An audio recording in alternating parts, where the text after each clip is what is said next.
ఈ సమ్మర్లో తప్పకుండా ట్రై చేయాల్సిన సేమియా ఫ్రూట్ కస్టర్డ్ని 10 నిమిషాలలో ఎలా చేయాలో చూపిస్తాను చూడండి. మందంగా ఉండే కడాయిలో కొంచెం నెయ్యి వేసుకొని ఇందులో సేమియాని మంచి కలర్ వచ్చేంత వరకు ఫ్రై చేసి తీసుకోవాలి. అదే కడాయిలో లీటర్ పాలని వేసుకొని 2-3 పొంగులు వచ్చేంత వరకు బాగా మరిగించుకోవాలి. ఇందులో ముందుగానే ఫ్రై చేసుకున్న సేమియాని కూడా వేసుకొని మీగడ మొత్తం పాలలో కలుపుకుంటూ సేమియాని ఈ విధంగా కుక్ అయ్యేంత వరకు ఉడికించుకోవాలి.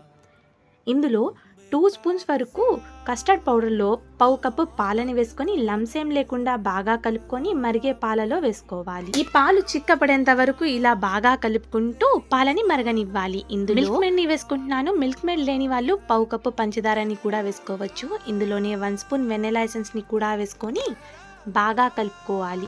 ఈ కస్టర్డ్ కొంచెం చల్లారిన తర్వాత ఫ్రీజర్లో పెట్టుకుని చల్లగా సర్వ్ చేసుకోండి. 2 గ్లాసులలో నానబెట్టుకున్న సబ్జా గింజల్ని ఒక లేయర్గా వేసుకోవాలి.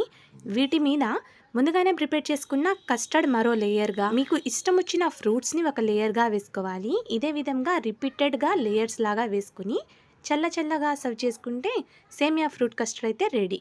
ఈ ఫుల్ డీటెయిల్ వీడియో మన యూట్యూబ్ ఛానల్లో ఉంది, తప్పకుండా చూడండి.